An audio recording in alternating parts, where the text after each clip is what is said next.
네, 안녕하세요. 이현웅 교수의 경제포럼 함께 해주셔서 감사합니다. 김창익 작가님 모시고 비트코인과 관련한 최근 전개 상황, 그리고 또 미래에 대해서 말씀을 나누고 있는데, 오늘은 특별히 미래에 대해서 말씀을 좀 나누려고 합니다. 지금 돌아가는 상황보다 저는 앞으로 어떻게 될 거냐, 또 그래서 우리는 어떻게 대비를 할 거냐, 이게 굉장히 중요하다고 생각하는데요.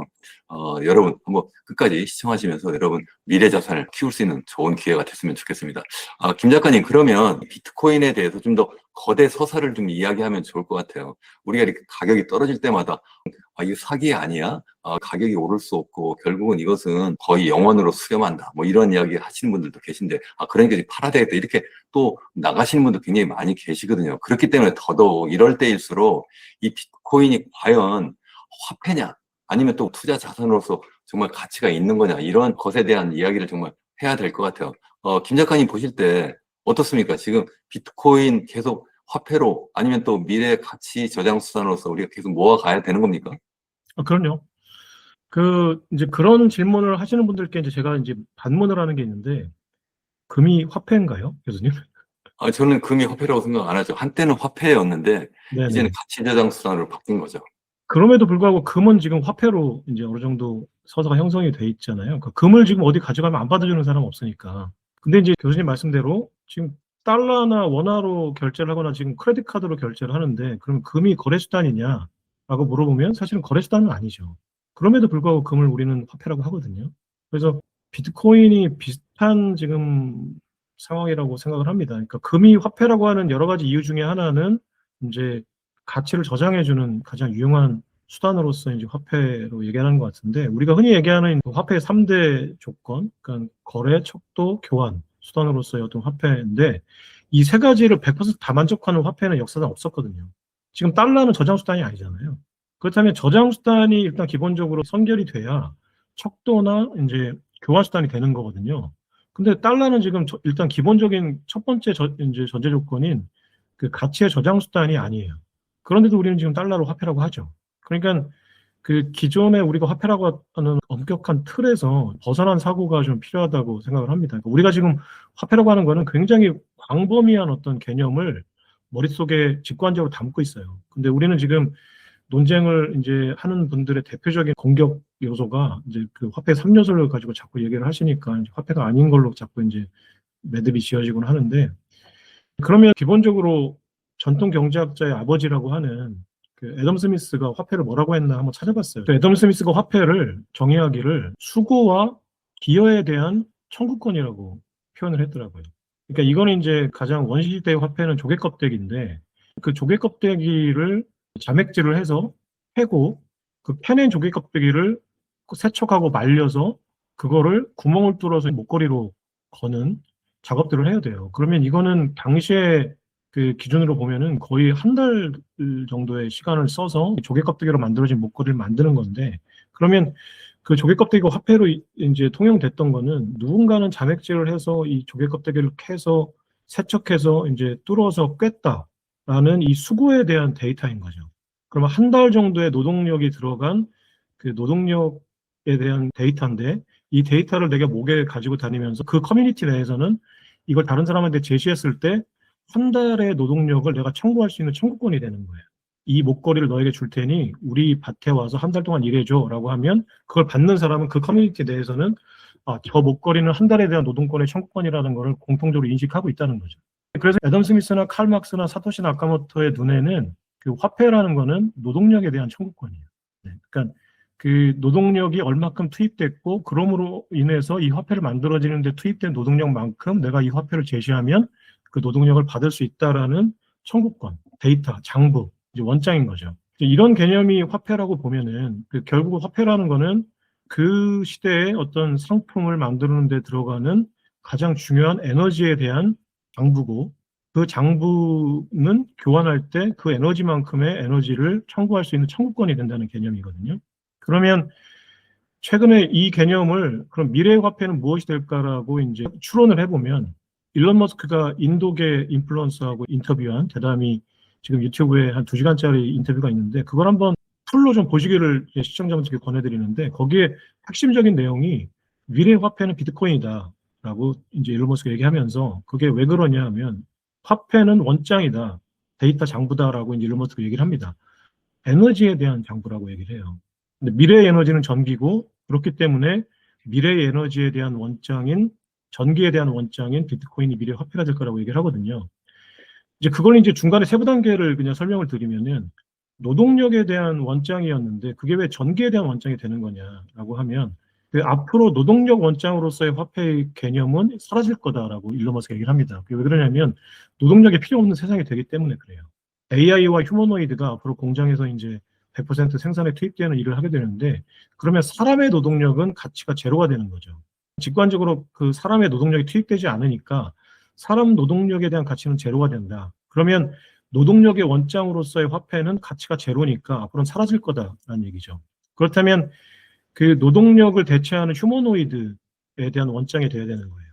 이 화폐는 휴머노이드가 1시간 일한 그 노동력에 대한 원장입니다라는 그 청구권이 돼야 되는데 그 노동력을 가장 표준화해서 측정을 하려면 그 휴머노이드를 가동시킨 전력 단위가 된다는 거죠. 전력이 휴머노이드를 가동하는 이제 에너지가 되니까. 그렇다면 휴머노이드의 노동력을 청구할 수 있는 원장으로서의 화폐인데 사실은 그거는 전기란 에너지의 단위로 이제 측정될 수밖에 없다. 그렇다면 앞으로의 화폐는 전기 에너지가 얼만큼 투입됐느냐에 대한 장부다. 그리고 그 투입된 전기량만큼 내가 타인에게 그만큼의 전력 에너지를 청구할 수 있는 원장이 된다 해서 그러면 미래 화폐는 그 전력 청구권으로서의 화폐인데 전력 청구권으로서의 화폐로서 가장 직관적으로 부합하는 화폐는 비트코인이죠. 왜냐하면 비트코인의 작업 증명이라는 거는 내가 이 화폐를 만들기 위해서 얼만큼의 전력이 투입됐는가를 보여주는 장부거든요. 이거는 내가 이 조개 껍데기 화폐를 만드는데 30일이나 노동력이 들어갔다라는 원장으로서의 화폐 개념하고 정확하게 일치합니다. 그러니까 일론 머스크가 말한 미래의 화폐라는 거는 애덤 스미스나 칼 막스나 사토시 나카모토가 말한 화폐의 개념과 본질적으로는 똑같아요.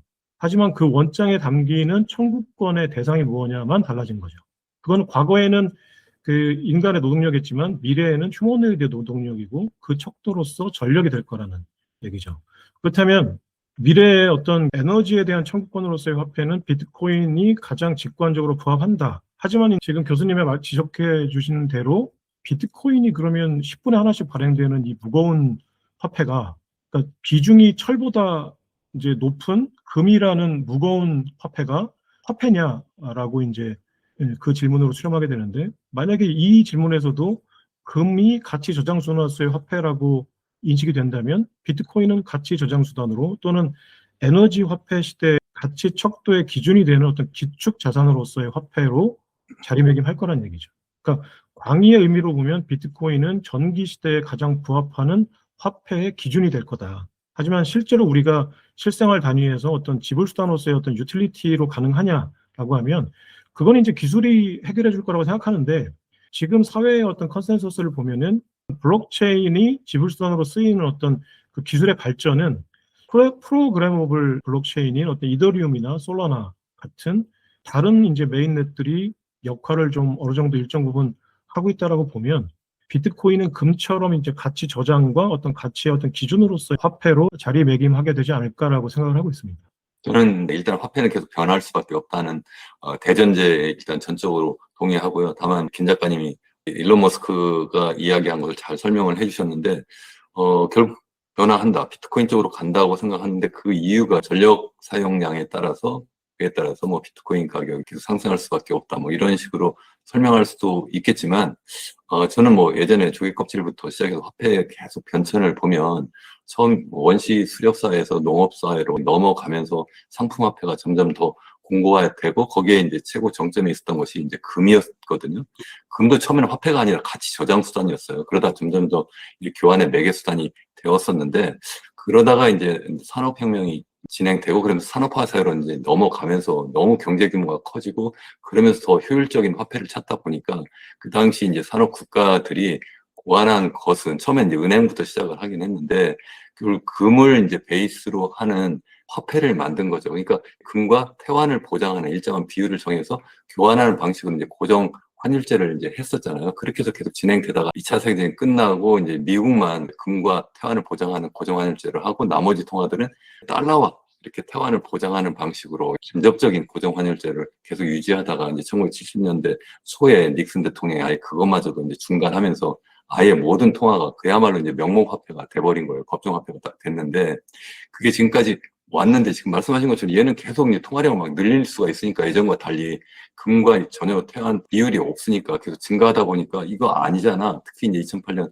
이제 글로벌 금융이 터지고 그러니까 사토시 나카모토 같은 사람이 이거 뭐냐 내 자산이 이렇게 막 계속 녹아내리니까 이건 아니다 해서 이제 2,100만 개만 딱 만들어낼 수 있는 그런 비트코인을 이제 고안해냈는데 이게 마침 이제 이 디지털 사회로 넘어가면서 이 디지털 신호를 가지고 만드는 화폐가 이제 새로운 화폐로 등장할 수밖에 없겠다 이런 생각은 저도 하긴 하는데 다만 한 가지 제가 생각하는 것은 그래도 이제 국가가 있는데 국가는 어떻게든 이 통화를 통제를 하지 않으면 안 되거든요. 이 통제를 해야지만 이거 가지고 세금도 걷고 이거 가지고 통화 정책을 또 계속 사용하면서 경기 조절도 하고 이렇게 할 수가 있는데 100% 법정 화폐가 이 비트코인에게 그 자리를 넘겨줄 수는 없지 않을까 이렇게 저는 생각을 하거든요. 그 점에 대해서는 어떻게 생각하세요? 그게 되게 사실 너무 어려운 문제고 이제 그러면 우리가 쓰고 있는 지금 법정 화폐, 그러니까 세금 지불 수단으로서의 화폐가 될 수 있는가라고 보면은 그 부분은 저는 좀 신중할 수밖에 없을 것 같아요. 그러니까 될 수 있다 없다를 단정 지을 수는 없고 아마 그 지금 법정 화폐를 가지고 있는 기득권들이 채택을 해줘야 되는데 결국은 지금 이제 미국은 준비금으로서 채택을 하겠다고 했으니까 그렇다면 그게 이제 100% 시행이 된다고 보면 준비금이 바뀐다는 얘기는 사실 아까 말씀하신 대로 금이라는 현물을 금고에 저장해 두고 이제 종이화폐를 발행해서 쓰는 게 화폐의 개념이라고 보면 준비금이 지금 금에서 비트코인으로 바뀐다는 얘기는 비트코인이 화폐가 된다는 얘기죠. 그 법정화폐의 어떤 기축이 된다는 자산이 된다는 얘기니까. 그런 식으로 비트코인이 어떤 기축 자산이 된다라는 거에는 저는 이제 긍정적으로 보고 있고요. 그러니까 이제 일부에서 논의한 대로 어떤 준비금이 바뀐다라는 어떤 그 개념으로서의 어떤 화폐로 보면은 비트코인이 충분히 지금 이미 이제 그런 단계에 초입에 와 있다라고 보는데 트럼프 정부가 바뀐 다음에도 비트코인은 이제 탈중앙화된 어떤 자산으로서 자생력을 갖고 있다고 보는데 그 미국 정부라는 패권의 어떤 기축 자산으로서의 유지에 대해서는 민주당이 만약에 집권을 하게 되면 그 부분에 대해서는 좀 저는 부정적으로 보고 있어요. 그러면은 이제 광의의 의미에서의 어떤 금과 같은 자산 또는 화폐의 역할은 비트코인이 충분히 지금 국면만 봐도 할 수 있다. 근데 그게 정부가 채택하는 법정화폐, 세금 지불 수단으로서의 이제 화폐가 될 거냐라고 보면 그 부분은 좀 답하기가 이르다. 솔직히 잘 모르겠다. 근데 트럼프 정권이 유지가 되고 트럼프 정권에서 서두른다면 금의 그 재평가를 통해서 일정 부분은 이제 준비 자산으로서의 역할은 할 것 같다라는 건데 그 준비 자산의 개념을 좀 확장하면 사실은 파운드에서 달러로 패권이 옮겨진 게 이제 브레튼 우즈 체제잖아요. 1944년에 이제 그 종전 이후의 어떤 경제 패권을 논하면서 이제 금의 보유량이 제일 많은 미국으로 이제 기축통화의 패권을 넘겨주겠다는 대관식이 이제 브레튼 우즈 체제인데 사실은 브레튼 우즈 체제 이후에도 달러보다는 파운드가 일정 기간 더 많이 쓰였다고 해요. 왜냐면은 그 기존의 모든 그 금융망이 파운드화를 중심으로 짜여져 있는데 갑자기 앞으로는 기축통화는 달러라고 선언을 한다고 해서 그 모든 금융망이 그 다음 날부터 갑자기 그러니까 파운드화로 결제하던 거를 달러로 결제하지 못했다고 합니다. 근데 그 기간이 3년 정도 지속이 되다가 일시에 바뀌어버린 계기가 그 영미 대출협정이라는 것 때문이라고 하더라고요. 그 영미 대출협정이라는 게 이제 영국이 인도 같은 나라한테 채권을 발행해서 이제 막대한 자금을 2차 대전 전비로 썼는데 그 채권을 갚을 때 상환 이제 요구가 들어올 때 파운드화로 갚아야 되는데 이제 미국이 때는 이때다. 그러고선 파운드화 준비금을 달러 준비금으로 이제 대출을 해준 거예요. 그래서 38억 달러인가? 38억 달러 정도를 대출을 해주고 대신의 조건이 앞으로 영국 파운드화 채권의 상환이 요구가 들어올 때 파운드가 아니라 달러로 갚아라 라는 조건을 달아서 그때부터 이제 그 브레튼 우즈 체제 이후에 이제 3년 뒤인 1947년부터 명실상부하게 이제 시티 오브 런던 같은 금융권에서 파운드화가 아니라 달러를 가지고 거래를 하게 되는 계기가 됐다. 그게 이제 영국 채권의 준비금, 그 상환 준비금을 파운드에서 달러로 바꾼 게 계기가 됐는데, 그렇다면 미국 재무부 채권의 상환 준비금을 금에서 비트코인으로 바꾼다는 얘기는 앞으로 그 상환 압력이 들어올 때 유사시에는 이제 비트코인으로 갚아주겠다는 얘기니까. 그렇다면 그게 이제 종이화폐로서의 달러가 이제 유지가 되고 그 기축 준비금으로서의 준비 자산이 비트코인이라면 그 정도 되는 어떤 국면은 이제 장기적으로 예상해 볼 수 있겠다. 그러면 이제 종이화폐, 그러니까 그 유통되는 종이화폐는 달러겠지만 그 근간이 되는 어떤 자산은 금에서 비트코인으로 옮겨가는 시도를 지금 트럼프 정부가 하고 있다라고 생각을 하고 있습니다. 해석을 하고 저도 있습니다. 이제 그렇게 생각을 하고요. 그래서 좀 전에 말씀하신 그 브레튼 루즈 체제로 이렇게 넘어가면서 이제 달러 패권이 명실상부하게 이제 자리를 잡게 되는 계기가 되었는데, 그 중요한 이유가 그 당시에 2차 세계를 막 거치면서 전 세계 금의 70%가 미국으로 다 넘어갔다고 하거든요. 그러니까 금을 제일 많이 갖고 있는 나라가 이제 미국이고, 다른 나라는 금이 없으니까 금과 일정한 태환 비율을 갖고 갈 수 있는 화폐가 미국 달러밖에 없는 거예요. 그러다 보니까 이제 달러 본위제가 이제 된 거죠. 달러 본위제로라는 것이 이제 달러는 금과의 태환을 보장하고 나머지 통화들은 이제 금과 태환을 보장하고 있는 이 달러와 고정 비율을 정해서 금과 간접적인 고정 비율을 정하는 이런 방식으로 해왔는데, 마찬가지로 지금도 지금 전략자산 이야기 계속 우리가 하고 있습니다만, 미국 트럼프 대통령이 전략자산으로 비트코인을 모으려고 하는 이유가 예전에 금을 모아가지고 달러 패권을 공고히 한 것처럼 이 비트코인을 계속 모아가면 새로운 디지털 사회에 이 달러 패권을 더 공고하게 하는 방법으로 생각하는 것 같아요. 여기까지는 저는 계속 생각을 하고 있는데, 다만 두 가지 도전이 있는 것 같아요. 첫 번째는 일단 스테이블 코인이 점점 더 확산되고 있거든요. 그러니까 비트코인이 일반적으로 화폐를 일정 부분, 전체는 아니지만 일정 부분 대체를 할 수가 있다고 생각을 하고, 그 비중이 점점 더 늘어날 거라고 생각했는데, 이 달러 스테이블 코인이 딱 등장을 하면서 이 달러 스테이블 코인이 비트코인보다 훨씬 더 거래에 있어서의 매개 수단이라든가 아니면 가치 척도라든가 그러한 데서 굉장히 유리하잖아요. 다만 이제 가치 저장 수단은 좀 부족한데, 그래도 달러와 이제 연계되어 있으니까 달러 가치만큼은 적어도 가치가 안정되지 않겠느냐. 이러니까 비트코인의 설 자리가 일정 부분 좀 줄어들지 않을까. 그 점에 대해서는 어떻게 생각하세요?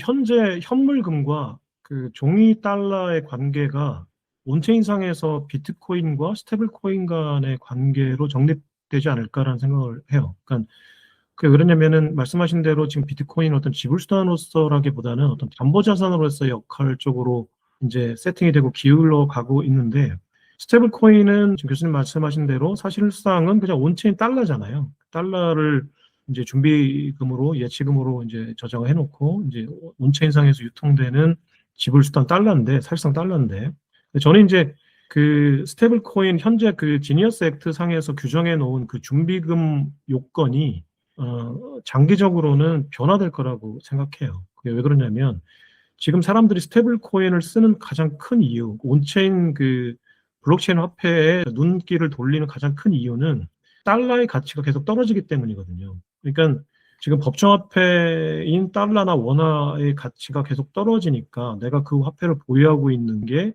비용이 많이 드는 거죠. 그러니까 우리가 법정화폐를 국가에 위탁해서 이제 독점적으로 어떤 화폐를 생산해서 이제 우리가 수요하는 이유는 그 법정화폐로서의 화폐 공급 구조가 우리 수요자들 입장에서, 국민의 입장에서는 가장 싸기 때문이라고 기본적으로 생각해요. 그러니까 많은 민간 업체들이 화폐를 발행하는 그 옛날 그 자율은행, 미국의 자율은행 시스템보다는 우리가 법정화폐라는 독점적인 화폐 공급자에게 화폐를 받아서 쓰는 게 우리는 더 싸다, 가격이 더 낮다라고 판단하니까 이제 국가에 위탁해서 이제 쓰는 건데, 지금 현재 화폐 사용 구조는 이게 독과점 횡포라는 게 불가피하니까 사용 비용도 싸지 않고 또 인플레이션이라는 보이지 않는 비용까지 있으니까, 그럼 대안이 없을 때는 그냥 쓰다가 이제 사토시 나카모토가 블록체인이라는 걸 만들고 블록체인이라는 컴퓨터 상의 화폐가 있네, 대안이 있네라고 판단한 사람들은 이게 그럼 유력한 대안이 될 수 있겠다라고 이제 판단을 하는 거죠. 그렇다면 이제 근본적으로는 스테이블 코인은 준비금인 그 달러와 국채의 가격이 지속적으로 떨어지는 준비금이잖아요. 그러면 내가 지금 현재 내가 지금 쓰고 있는 법정화폐가 가치가 떨어지거나 비용이 많이 들어서 내가 다른 화폐를 찾는데, 그래서 찾은 게 스테이블 코인인데 본질적으로 사용해서 보니까 그 구조가 전혀 바뀐 게 없거든요. 그렇다면 이용자들 입장에서는 내가 예를 들어서 1,000만 달러를 스테이블 코인을 발행해서 쓰고 있는데 그 준비 자산이 계속 가치가 지속적으로 떨어지는 준비 자산이다라고 하면 궁극적으로 테더나 이제 US 서클 같은 그 발행 업체들한테 지속적으로 요구할 거예요. 준비 자산을 바꿔라. 더 안전한 자산으로. 그렇게 되면 이제 디플레이션 자산으로 눈길을 돌리겠죠. 그렇게 됐을 때 이제 온체인상의 비트코인 같은 이제 오리지널 온체인 자산이나 아니면 실물 자산을 온체인화한 부동산 토큰이나, 그러면 부동산 등등 가치가 계속 상승하는 디플레이션 온체인 자산으로 준비금을 바꾸라고 할 거다. 그럴 때 가장 유력한 후보가 비트코인이 될 거다라고 보면, 현재 금과 종이 달러 사이의 관계가 앞으로는 온체인 금인 비트코인과 온체인 달러인 스테이블코인 간의 관계가 되지 않을까라고 이제 생각을 하는 겁니다. 저는 이제 비슷한 생각을 하긴 하는데 과연 실물 자산을 이제 기반으로 하는 스테이블 코인이 과연 무엇일까 이렇게 할 때에 저는 제일 강력한 후보가 금이거든요. 금 스테이블 코인인 거예요. 금이 이제 사실 비트코인과 이렇게 경쟁할 때 불리하다 이야기하는 것이 일단 뭐 이게 붙고 있기도 힘들고 짜내기도 힘들고 뭐 또 분실의 위험도 있고 등등 여러 가지 이야기를 하는데, 이 금을 사실은 뭐 내가 갖고 있을 필요가 없이 그야말로 뭐 금 ETF도 있습니다만 어떤 그 스테이블 코인 발행 회사가 금 가치와 연동해서 만약에 그 스테이블 코인을 계속 가져갈 수만 있다면, 그러면 사람들은 당연히 달러 스테이블 코인보다는 그 금 스테이블 코인을 더 선호하겠죠. 다만 지니어스 액트를 일부러 트럼프 대통령이 만들어서 이거 무조건 달러를 갖고 있어야 된다, 아니면 미국 단기국채를 갖고 있어야 된다, 이렇게 이제 강제해서. 그런데 만약 미국 이외에 다른 지역에서 쓰려면 저 같아도 당연히 금 스테이블 코인을 찾지 않을까. 그런 면에서 또 다시 또 원점으로 다시 돌아가서 질문이, 그러면 다시 또 비트코인의 설 자리가 더 줄어드는 것이 아니냐, 저는 이제 그런 말씀을 드리는 거죠. 네네. 그러니까 그 부분이, 그러니까 어떤 전통 자산으로서의 금과 또는 새로운 컴퓨터가 만든 자산으로서의 금인 비트코인이 앞으로 어떤 관계가 될 거냐의 문제인 것 같아요. 그러니까 금이라는 전통 자산이 단기간 내에 뭐 비트코인에게 어떤 자유를 내주거나 대체될 거라고 보지는 않는데, 왜냐면 지금 현재 어떤 현상을 보면은 비트코인은 굉장히 극단적인 위험 자산으로 인식을 하고 있잖아요. 이거는 아직까지는 이제 인식의 어떤 확산이 부족했다라고 보는데, 이제 지금 말씀하신 그 논쟁을 그 누구죠? 창펑자오하고 이제 금의 어떤 그 맥시멀리스트인 그 누구더라? 이름을 까먹었는데 그분 간의 논쟁을 이제 했더라고요. 우리가 그러면 비트코인이 디지털 금이라고 하면 우리가 금의 토큰을 만들면 그게 디지털 금이 아니겠느냐라고 했을 때 이제 반대 논리들이 이제 계속 나왔었는데, 이거는 이제 결국은 이제 본질적으로는 그러면 금과 비트코인 중에 어떤 것이 더 우월한 가치 저장 수단이냐의 문제로 본다면, 본질적인 어떤 개념상으로 보면 저는 비트코인이 더 우월하다고 보는데, 인간이 어떤 자산을 세팅하는 거는 결국 인간의 뇌니까 그 비트코인과 금이 가지고 있는 어떤 본질적인 속성을 인간의 뇌가 AI처럼 동시에 병렬적으로 이해를 하는 그런 상황은 아니니까, 인간은 굉장히 오랜 시간 동안 인식을 하고 그 인식이 확산돼야 되니까 그런 시간이 지나기까지는 금이 상당 부분 그 금의 토큰이 온체인 자산의 역할을 할 수도 있다. 하지만 시간이 지나고 세대가 좀 바뀐다고 생각하면 우리보다 훨씬 더 컴퓨터나 그 코드에 익숙한 세대들이 온체인 어떤 담보물을 찾을 때, 그러면 금의 본질적인 속성이 뭐냐? 그러면 희소성이 있고 본질적으로 변하지 않는다라는 그 본질의 어떤 충실한 개념으로 본다면 굳이 금의 토큰을 왜 찾을까? 이제 그거를 완벽하게 디지털로 구현한 온체인 토큰이 있는데, 이미 온체인화된 그 코인이 있는데 왜 우리가 실물 토큰을 찾아서 간접적으로 써야 되지? 그러면 그 실물 토큰을 보관한 금고의 어떤 유지 비용도 들 거고, 또 실제로 내가 나중에 현물로 바꿀 때 어떻게 바꿀 거냐, 지금 뭐 화폐라는 게 내가 실물로 바꾸는 어떤 단계는 사실은 영구적으로 없지만, 그러니까 굳이 온체인의 어떤 금을 내가 찾는다고 하면 비트코인이 있는데 금을 왜 찾을까라는 생각을 저는 하거든요. 아직은 직관적으로 이제 눈에 보이는 것들이 더 편한 세대이기 때문에 그렇게 생각을 하는데, 저희 아랫세대, 저희 딸만 해도 그 디지털 기기를 언박싱한 다음부터 매뉴얼을 안 보고도 막 쓰더라고요. 한 번도 본 적이 없는데도. 그런 세대들이 나중에 가서 자산을 찾을 때 굳이 왜 실물금을 찾을 이유가 뭐가 있을까라는 생각을 하게 됩니다. 저도 동의합니다. 다만 이제 지금 말씀하신 것처럼 시간이 걸리기 때문에 지금 말 그대로 신세대는 그야말로 디지털 세대고 처음 태어날 때부터 디지털을 물고 디지털 세례를 받아서 지금 태어나고 있는 세대는 금보다는 당연히 비트코인과 같은 이러한 디지털 자산을 더 매료할 수밖에 없고, 또 그래서 비트코인이 공고한 화폐의 자리를 금을 대체하면서 가지 않을까 이렇게 생각을 하는데, 또 한 가지 이제 금은 사실 완전한 가치가 안정적인 것도 아니잖아요. 사실은 예전에 뭐 신대륙을 발견을 하니까 뭐 금은 값이 막 폭락을 하잖아요. 마찬가지로 뭐 금값이 계속 올라가니까 해저에 금을 더 적극적으로 찾으려고 노력도 할 거고, 또 혹성에서 또 금을 또 채굴하려고 하는 노력도 지금 계속 하고 있고, 그러면서 거기서 금이 대량 발견되고 채굴이 되면 그럼 금값은 또 폭락할 수도 있다 이렇게 생각을 하긴 해요. 이제 마지막 제가 이제 계속 이렇게 말씀드리는 것은 사람들이 계속 비트코인에 대해서 비관적인 생각을 하시니까 비관적인 생각을 하도록 하는 여러 가지 주장을 제가 일부러 질문을 던져 드리는 거예요. 김 작가님 대답하시고 저도 약간 보완해서 말씀을 드리는 건데, 한 가지 더 이제 비관적인 주장을 하시는 분들이 양자 컴퓨팅이거든요.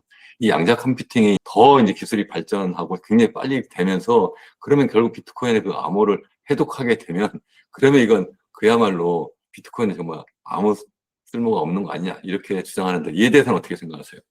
그 부분을 제가 이제 어떤 독서 모임이 하나 있어서 그 자리에 가서 처음에 그냥 솔직히 그냥 아무 생각 없이 얘기할 때는, 그런 시대가 되면 굳이 양자 컴퓨터를 비싼 돈 주고 산 사람들이 비트코인을 뚫겠냐, 신한은행을 뚫지, 아니면 뭐 미국 연준의 금고를 뚫지, 포트녹스를 뚫지, 왜 비트코인을 뚫겠냐라고 얘기를 했는데, 그 부분은 솔직히 저는 답을 못 하겠어요. 왜냐면은 양자 컴퓨터라는 게 언제쯤에 상용화 될 거고, 상용화 됐을 때 어떤 방식으로 비트코인을 해킹할 수 있다는 거를 많은 전문가분들이 얘기하는 거를 이제 좀 자료도 찾아보고 유튜브를 봤는데, 무슨 말인지 이해를 못 하겠더라고요, 솔직히. 근데 이제 말씀들을 종합하면 가능성은 있다. 양자 컴퓨터의 상용화 시점이 우리가 생각하는 것보다 빠를 수도 있고, 양자 컴퓨터가 상용화되면 그 비트코인의 해시 함수를 풀 수 있는 가능성이 있다라고 말씀을 하시는데, 그 부분은 제가 솔직히 말씀드리면 답할 수 있는 상황은 아니고요. 이런 상황은 한번 예측은 해봐요. 만약에 이제 2030년이 되면 상용화 될 거다라고 이제 만약에 보면 2029년에 어떤 상황이 벌어질까? 우리 Y2K를 경험했잖아요. 근데 이제 실제로 2000년이 딱 되는 순간 아무 일도 일어나지 않았는데, 1999년 12월 31일까지는 엄청난 공포에 시달리고 실제로 Y2K가 있을 거라고 전제하고 행동한 분들이 많았거든요. 그렇다면 양자 컴퓨터가 실제로 비트코인의 해시 함수를 뚫건 못 뚫건 간에 2030년 1월 1일 날 뚫을 거라는 얘기가, 서사가 흘러나온 순간부터 Y2K 공포의 한 10만 배 정도 되는 공포가 시장을 짓누를 거다. 그래서 실제 여부와 상관없이 2029년 12월 31일 전에 지금 현재 폭락장이라고 할 수도 없지만 이것보다 훨씬 더 심각한 상황이 연출될 수도 있을 것 같다는 생각은 듭니다. 저도 우리 김 작가님이랑 마찬가지로 문과 출신인데 경제학 공부한 사람들인데, 그러다 보니까 뭐 기술적인 문제, 뭐 사이언스 쪽은 잘 모를 수도 있는데, 나름 그래도 뭐 저도 이제 책도 읽어보고 뭐 공부를 좀 해봤는데요. 지금 말씀하신 것처럼 뭐 신한은행 뚫지, 연준을 뚫지, 뭐 이렇게 이야기하고, 하다못해 뭐 나사도 뚫고 미국 핵무기 발사할 수 있는 코드도 다 뚫을 수 있을 텐데, 그럼 완전 지구가 멸망할 텐데 뭐 별 걱정을 다 한다 이렇게 이야기를 하는데, 근데 지금 말씀드린 그러한 기관들은 다 중앙화되어 있거든요. 그러니까 양자 컴퓨팅 기술이 막 발전을 할수록 계속 그런 암호 해독 기술도 점점 더 어렵게 그렇게 만들어서 충분히 저항할 수 있을 거다 이렇게 이야기를 해요. 비트코인은 그러면 그거 못하는 거 아니냐, 그야말로 탈중앙화되어 있으니까. 그래서 저도 그래서 그거에 대해서 공부를 많이 해봐서 저도 그게 궁금하니까. 근데 결국 그래도 탈중앙화돼 있어도 거기서도 결국 그 암호를, 이 양자 컴퓨팅을 저항할 수 있을 정도로 더 업그레이드하는 그런 합의를 할 수 있을 거다. 이제 그게 일반적인 거더라고요. 어떻게 일반적인 개념으로는 저도 듣고는 있습니다. 그러니까 원래 비트코인이라는 게 탈중앙화 돼 있지만 사실은 해시레이트를 장악한 사람들 간의 어떤 합의 알고리즘이 있잖아요. 그러니까 이더리움 같은 어떤 중앙 컨트롤 타워가 있는 메인넷에 비해서는 비트코인이 합의 과정이 쉽지는 않겠지만, 지금도 사실은 코어 개발자들이라고 해서 사토시 나카모토가 이제 바통을 물려준 그 개발 그룹들이 있거든요. 그러니까 그분들도 지금 이런 상황을 모르지는 않을 거고 아마 대비는 하고 있을 거라고 봅니다. 이제 하드포크를 말씀하시는 분들도 있고, 그러니까 이제 그 양자 컴퓨터 내성을 가진 비트코인으로 하드포크하는 어떤 방안들 논의가 되고 있고, 그러면 클래식한 비트코인은 이제 비트코인대로 남고 하드포크된 또 일종의 그 다른 비트코인이 또 생성돼서 유통이 될 거다라는 얘기도 있는데, 그 부분까지 제가 예측하는 거는 좀 저한테는 역부족인 것 같고, 비용의 문제인 것 같아요. 그러니까 그 내가 양자 컴퓨터라는 컴퓨터를 막대한 자금을 들여서 구입을 했는데 이 컴퓨터를 어디에 쓸 거냐의 문제잖아요. 그 양자 컴퓨터를 가지고 있는 소유자가. 그랬을 경우에 내가 뚫었을 때 이익에 비해서 뚫는 비용이 많이 들어간다면 사실은 뚫을 이유가 없는 건데, 완벽하게 어떤 블러킹을 할 수 있다라는 것보다는 유의미한 수준의 비용을 유발시키는 어떤 장치를 만들어 놓으면 아마 합리적인 사람이라면 그 양자 컴퓨터를 굳이 비트코인을 뚫지 않을 거다. 왜냐면 시가총액이 지금 2조 달러고, 뭐 예를 들어서 이제 금의 어떤 버금가는 수준까지 발전한다고 해서 10조 달러, 뭐 또는 20조 달러, 지금 10배라고 본다고 하더라도 그걸 뚫었을 때 전체 해시레이트를 가져가는 게 의미가 있을까? 비트코인이 탈중앙화된 어떤 자산으로서 의미가 있는 건데, 내가 그거를 뚫어서 그 자산을 가졌을 때 그 비트코인의 가치가 유지가 될까? 네, 그럼 그 뚫는 의미가 뭘까? 그냥 내가 비트코인을 가지고 있지 않으니까 그냥 무력화시켜서 배 아픈 걸 조금 가라앉히겠다? 뭐 이런 의도라면 모를까? 거기에 막대한 어마어마한 천문학적인 자금을 들여서 내가 비트코인을 뚫어서 생기는 이익이 과연 있을까? 라는 생각은 해봤어, 개념적으로. 그게 기술적으로 실제로 어떻고 어떤 상황이 될지는 제가 예측할 수 있는 부분은 아닌 것 같아요.